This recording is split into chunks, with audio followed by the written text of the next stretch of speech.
press the bell icon on the YouTube app and never miss another update.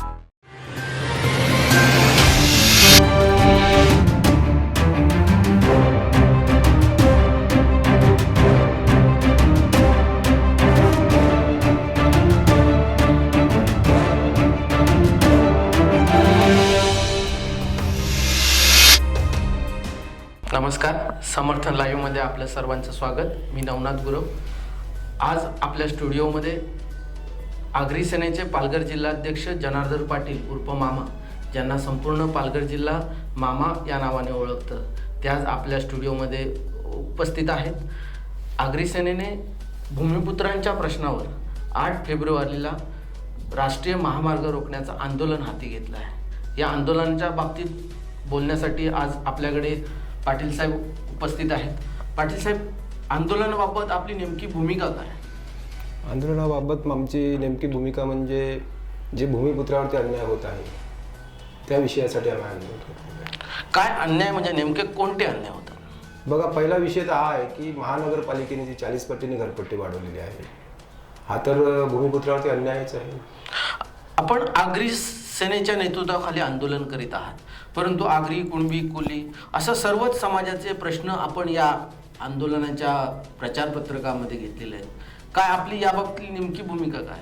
विषय असा आहे की हा भूमिपुत्रांसाठी आंदोलन आहे, फक्त ते आगरी सेनेच्या झेंड्याखाली आहे. आगरी सेना ही भूमिपुत्रांसाठी काम करत आहे. मग त्याच्यात आगरी असतील, कोली असतील, भंडारी असतील, आदिवासी असतील, सर्व समाजासाठी आहेत. असं म्हटलं जातं की येणारी निवडणूक समोर ठेवून आपण मोर्चा काढताय. नाही, आमचा आगरी सेनेचा आणि निवडणुकीचा काही प्रश्न येत नाही. आगरी सेना ही सामाजिक संघटना आहे, राजकारणाचा त्याचा काही प्रश्न आहे. असे कोणते भूमिपुत्रांचे प्रश्न आहेत ज्याच्यावर तुम्ही आता शासनाकडे दाद मागताय? अनेक प्रश्न आहेत. आता दुसरा प्रश्न असा आहे की आमच्या या परिसरामधनं भूमिपुत्रांच्या जाग्यावरनं रेल्वे जाते. मग आमची ही मागणी आहे की ज्या लोकांची जागा असेल त्या घरातला एक माणूस तुम्ही रेल्वेमध्ये घेतला पाहिजे. आपण आपल्या पत्रकामध्ये वसई, विरार महापालिका क्षेत्रातले अनेक मुद्दे त्या आपल्या पत्रकात नमूद आहेत. महापालिका प्रशासनाशी आपण कधी या मुद्द्यावर चर्चा केली? अनेक वेळा आंदोलन केली, मोर्चे निघाले, बोललेत, पण महानगरपालिकेने कानात बोटं घालून बसले, ते त्यांना ऐकायलाच येत नाही. आगरी समाजाचे अनेक नगरसेवक महापालिका प्रशासनात कार्यरत आहेत. मग या नगरसेवकांची भूमिका काय? नाही, मी काय सांगतो, ते आगरी समाजाचे जरी असतील पण ते आगरी समाजासाठी काम करणार नाही. ते बहुजन विकास आघाडीचे आहे आणि ते त्यांचा नेता बोलणार त्याच पद्धतीने चालणार आहे. मग आपण त्या नगरसेवकांशी कधी समाज म्हणून चर्चा केलेली आहे. पण त्यांना मला आज सांगा साहेब, तुम्ही विरार महानगरपालिकेमध्ये नगरसेवकाला बोलण्याचा अधिकारच नाही. ते त्यांचे ठराव लिहितील आणि फक्त तुम्ही हात वर करा. मग असे नगरसेवक काय समाजाचं काम करतात? मामा, ह्या डायरेक्ट राष्ट्रीय महामार्ग अडवणं आणि 20-25 हजाराच्या संख्येने हा मोर्चा काढणं, 50 हजाराच्या संख्येने मोर्चा काढणं, असं एवढं मोठं तुम्ही आंदोलन घेताय, असे कोणते महत्वाचे मुद्दे आहेत जे शासनाकडून सोडवणं गरजेचं आहे असं आपणास वाटतं? साहेब, एक लक्षात घ्या की आजपर्यंत भूमिपुत्रावरती ह्या परिसरामध्ये अन्याय झालेला आहे. कुठल्याही राजकारणी माणसाने त्यांच्या विषयावरती पुढे बोललेलेच नाही. त्यामुळे आगरी सेनेला हा विषय घ्यावा लागला. इकडचे जे स्थानिक राजकारणी लोक आहेत ते झोपलेलेच आहेत. त्यांना समजतच नाही पुढे काय, लोकांवरती किती अन्याय होते असते. साहेब, माझा एक विषय आहे. मी ज्या गावात राहतो आज, पहिला प्रश्न तर ते आमच्या गावातल्या लोकांचा महानगरपालिकेला विरोध होता. 29 ते गाव होते, त्यात शिरगाव सुद्धा होता. आमचं हितेंद्र ठाकूरांना असा विषय आहे की तुमची कुवतच नसेल विकास करण्याची, मग ते गाव घेतलेत काय? आज 8 वर्षापासून शिरगाव गावाचा एकही काम केलेलं नाही त्यांनी.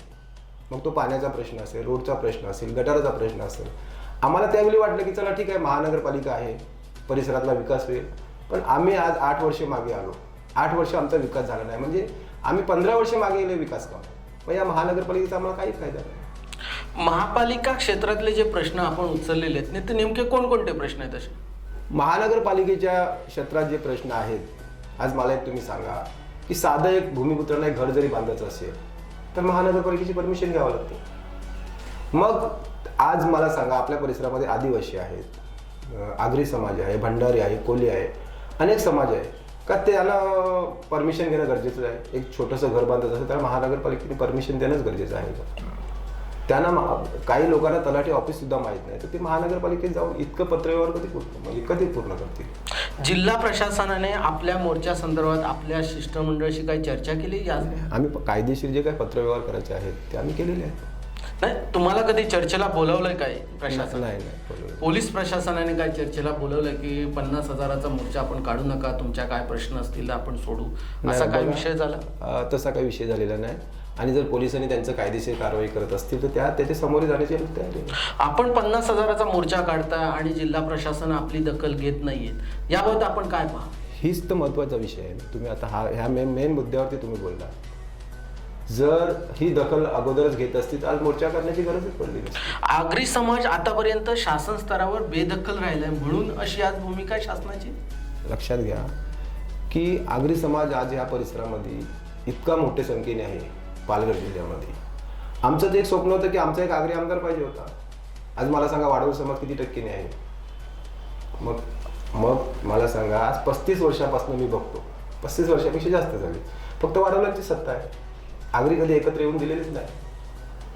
पण वसई विरार महापालिकेमध्ये आगरी समाजाचेच नगरसेवक मोठ्या प्रमाणात ते बहुजन विकास आघाडीचे आहेत. ते जर आगरी समाजासाठी काम करत असतील तर समाजाची परिस्थिती आज नसती, ही जी आज झाली ती झालीच नसती. आपण घरपट्टी वाढीचा मुद्दा ठेवलाय, नेमकं काय म्हणणं आहे आपलं? सर मला एक सांगा साहेब, तुम्ही घरपट्टी वाढी म्हणजे 40 पट्टीने घरपट्टी, मग त्याला कोणीतरी एक तिकडच्या, तुम्ही आता मला सांगितलं आगरी नगरसेवक आहे, मग मला एक आगरी नगरसेवक एक तुम्ही दाखवा की त्यांनी त्या विषयाला विरोध केलेला आहे. महानगरपालिकेचे त्यांच्या ज्या मिटिंग्स होतात त्याच्यात एक आगरी समाजाचा नगरसेवक की त्यांनी त्या विषयासाठी विरोध केलेला आहे की ही जी घरपट्टी तुम्ही 40% वाढवलेली आहे ही चुकीची आहे. ते बोलूच शकत नाही. ते आता आपण आगरी समाज म्हणून काम पाहता, त्याचबरोबर आगरी सेनेने आगरी, आदिवासी, कुणबी, कोळी अशा सर्वच समाजाच्या भूमिपुत्रांना एकत्र घेऊन संघटना वाढीला सुरुवात केली. कसा प्रतिसाद मिळतो आपला? पहिला प्रश्न तर साहेब तुम्ही मला सांगितलं आगरी समाज. मी फक्त आगरी समाज घेऊन नाही चालत, माझं स्वतःचं एकता मित्र मंडळ सुद्धा आहे. त्या एकता मित्र मंडळामध्ये बहुजन समाज आहे, मग तिथे जय भीमवाले असतील, मुसलमान लोक असतील, आदिवासी लोक असतील, ब्राह्मण लोक असतील, सर्व एकत्र एकतामध्ये. आणि एकताच्या माध्यमातून जेव्हा मी हे काम करत होता त्यावेळी सालवी साहेबांना माहीत पडलं की कोणतरी एक आगरी मुलगा काम करतो. आणि ज्या दिवशी आपला पालघर जिल्हा झाला त्याच्या एक दिवशी अगोदर साहेबांनी मला सांगितलं की मामा तुम्ही आगरी सेनेचं काम करा. समाज म्हणून मी ते काम करतो, पण एकता म्हणून माझ्याकडे सर्व समाजाचे लोक आहेत. आणि जी एकताची लोक होती तीच आगरी समाजामध्ये आलेली आहेत, आगरी सेनेमध्ये. आपला जो मोर्चा आहे तो मोर्चाचं स्वरूप काय, कधी निघणार आहे, कुठून निघणार आहे आणि तुम्ही कुठे कसा रस्ता रोको करणार? आम्ही विरार ते सिरसार फाटापर्यंत, विरार जे ब्रिज आहे आणि सिरसार ह्यामध्ये आम्ही रस्ता रोको करणार. या दरम्यान जी वाहतूक कोंडी होईल त्याच्या आधी लोकांना काय पूर्वसूचना देण्याची आपण काय नियोजन केलं? आमचा मोर्चा शांत पद्धतीने असेल, कोणाला त्रास होईल असं काम होणार नाही. आणि जर त्रास झाला तर जी काय आमच्यावर कारवाई होईल त्याची त्या समोर आम्ही जायची तयारी आहे. आगरी समाजाचं आज बरंचसं सामाजिकदृष्ट्या आगरी समाजाचे परंपरागत असलेले रोजगार हे सगळे आता उद्ध्वस्त होण्याच्या मार्गावर आहेत. आपण त्याबद्दल सांगाल काय? मेन प्रश्न तुम्ही आता मला विचारलं. आज रेती व्यवसाय आहे जास्त, त्याच्यात आगरी कोळी लोक आहेत, स्थानिक भूमिपुत्र आहेत. आज त्यांना रॉयल्टी नाही, मग त्या मुद्द्यावरती आम्हाला भांडावं लागतं. आम्ही भूमिपुत्रांसाठी लढणारी संघटना आहे, तर आम्ही तोही विषय घेतलेला. आमचं मुख्यमंत्र्यांबरोबर चर्चा झालेली आहे त्या विषयावर. सांगितलं की लोकांना रॉयल्टी दिलीच पाहिजे तुम्ही. मामा, आता तुम्ही म्हणालात की वसई विरार महापालिकेमध्ये आगरी समाजाचे नगरसेवक आहेत, ते बहुसंख्येने आहेत, पण ते समाजाच्या बरोबर नाही. एक आगरी समाजाची संघटना म्हणून विश्वासार्हता संघटनेची कमी आहे की त्यांची अजून काही वेगळी धोरणं आहेत? ही दुफळी असण्याची कारणं आहेत. कारण तुम्हाला मी सांगतो की पूर्वी हितेंद्र ठाकूरच्या विरोधात कोण आवाजच उचलत नव्हता. आज पहिले टाईम आहे आगरी सेनेने त्यांच्या विरोधात आवाज उचललेला आहे. त्यामुळे आज जी तरुण पिढी आहे या शिकलेली झालेली आहे त्यांच्या लक्षात आलेलं आहे चुकीचं काय, खरं काय, खोटं काय. त्यामुळे आगरी सेनेच्या मागे एवढा लोढा आहे आणि इतके संख्येने आगरी सेना फास्ट वाढली. आता ही आगरी सेनेचा जो गेल्या 6 महिन्यात उठाव झाला आहे आणि आता आपण आंदोलन घेतलं, असं म्हटलं जातं की हे फार काळ टिकणार नाही, असंही म्हटलं जातं. एक लक्षात घ्या, हा तुमचा विषय चुकीचा आहे. आगरी सेना ही 33 वर्ष झालं समाजाचं काम करतोय आणि आगरी सेनेला संपवून गेले. आगरी सेना संपणार नाही. पहिला मुद्दा असा आहे की आम्ही एक कुंभारपाड्यामध्ये आगरी सेनेचं कार्यालय चालू केलेलं होतं. आमची एक इच्छा होती की विरार फाट्यापासून ते विरारपर्यंत 2-4 कार्यालय असावी, म्हणजे आमच्या मुली आहेत आमच्या महिला आहेत, रात्री बेरात्री येतात, काही मुली कॉलेजला जातात आणि बाहेरनं आलेला एवढा मोठा संख्येने जे लोक आहेत, कधी मुलीची छेड होते, कधी अनेक प्रकार होतात तिकडे, तर ते झाले नाही पाहिजे. जर आमचे 10 लोक तिकडे बसलेले असतील स्थानिक भूमिपुत्र, तो लोकांना त्याचा आधार होईल. आणि तेच जितेंद्र ठाकूरला खटकलं आणि ते त्यांनी कार्यालय तोडलं. मग तुम्ही आज जाऊन बघा, त्या परिसरामध्ये हजारो रूम झालेले आहेत, ते त्यांना चालतात. म्हणजे बाहेरनं आलेले लोक चालतात, भूमिपुत्र चालत नाही. ज्या समाजाने त्यांना मोठं केलं ते आज त्यांना नको आहेत असं झालेलं आहे.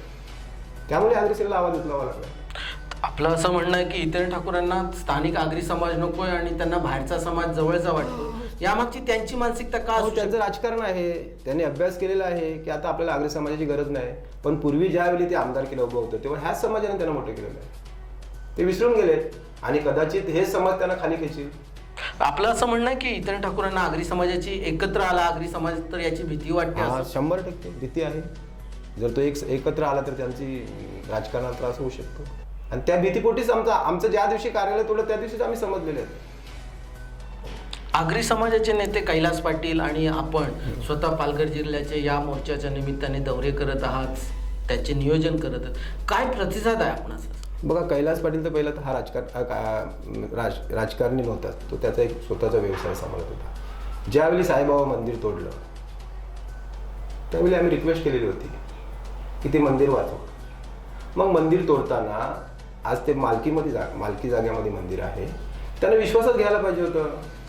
ते मंदिर कुठेतरी आपण बाजूला देतो असं सांगायला पाहिजे होतं. त्या कमिटीतील लोक असतात त्यांना एक त्यांची मिटिंग घ्यायला पाहिजे होती. जबरदस्तीने ते मंदिर तोडलं गेलं. तेव्हापासून कैलास पाटलाला कुठे वाटलं असेल आणि मग तो आता समाजाचं काम करतो आणि चांगल्या पद्धतीने करतो. साईबाबा मंदिर तुटल्यानंतर आगरी सेनेने उठाव केला असं म्हटलं जातं. आपण आगरी सेना 32 वर्षापासून साहेब उठावातच आहे. सालवी साहेबांनी आज पूर्ण महाराष्ट्रभर आंदोलन केले, महाराष्ट्रात नव्हे तर UP पर्यंत गेलेले आहे. तर ती आगरी सेना कैलास पाटील करतो असं नाही, ती 32 वर्षापासून साहेबांनी सांभाळलेली आहे. जे काही कार्यकर्ते आहेत ते चांगल्या पद्धतीने काम करत आहेत. एक गोष्ट सांगा, वसई विरार हा आता परिसर विकसित होतोय, इथला जो जमीनदार आहे तो आगरी समाज मानला जातो, आगरी कोळी कुणबी असा मानला जातो, परंतु यांच्यापैकी कोणी बिल्डर होताना दिसत नाही. आता हा तुमचा महत्वाचा मुद्दा आहे की जर आज जमिनीचे पैसे त्यानं जमीन विकत असतील तर लोकांनी समजलं पाहिजे की एक रक्कम कधीच पैसे देत नाही. 2 लाख 3 लाख 5 लाख लग्नाला पैसे पाहिजे असतील तर 50,000 घेऊन जावा. त्यांना माहिती आहे हे जर पैसे एक रक्कम दिला आणि हे लोक व्यवसायात गेले तर आपल्याला त्रास आहे. आता हे समाजाने समजलं पाहिजे. कोणत्या कारणामुळे आगरी समाजाच्या जमीनदार लोकांची कुचंबणा होते? आहेत ना, आमचे 2-4 लोक आहेत, ते काय नाव सांगायला पाहिजे का? जग जाहीर आहेत. हजारो लोक, हजारो एकर जमीन जी लोकांची बळकावली आहे. मी तुम्हाला सांगतो ना की एखाद्या माणसाला साधारण तलाठी ऑफिस सुद्धा माहीत नसेल, तो माणूस यांच्याबरोबर काय लढणार? त्यांनी 1 सातबारा दिला, 1 सातबाराचे पैसे नाही दिले पण पूर्ण जमीन जितकी काय होती ती पूर्ण नावावर झाली. असे अनेक प्रकार नाहीत आमच्याकडे आणि आम्ही ते खोलणार आहेत. आता आपला असा प्रयत्न आहे की आगरी समाजाचं राजकीय नेतृत्व पालघर जिल्ह्यात उभं करायचं. करणार, 100% करणार आणि तेच आमचे प्रयत्न चालू आहेत. झालं पाहिजे, कोणीतरी एकाने पुढे यायला पाहिजे होतं. लोक घाबरत होते, मग तो मला चान्स मिळाला आणि मी आला पुढे. का घाबरत होते? दादागिरी.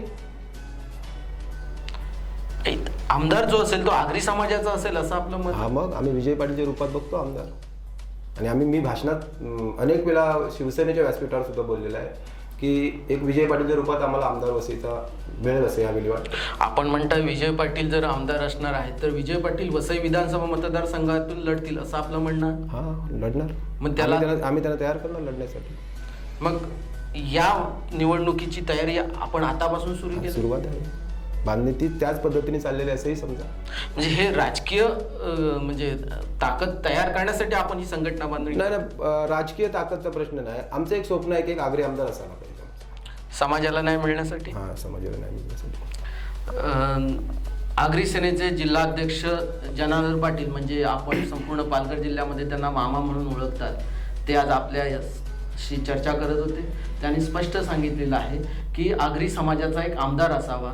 ते आगरी समाजाचा आमदार म्हणून ते आज विजय पाटील यांच्याकडे पाहत आहेत. विजय पाटील यांचा चेहरा ते आगरी समाजाचा भावी आमदार म्हणून ते पुढे आणू पाहत आहेत. संपूर्ण आगरी समाजाला एक राजकीय नेतृत्व असावं म्हणून त्यांनी संपूर्ण आगरी आदिवासी कुणबी अशी भूमिपुत्रांची एक मोठ बांधून एक चांगली सामाजिक चळवळ उभी करण्याचा त्यांचा प्रयत्न सुरू आहे.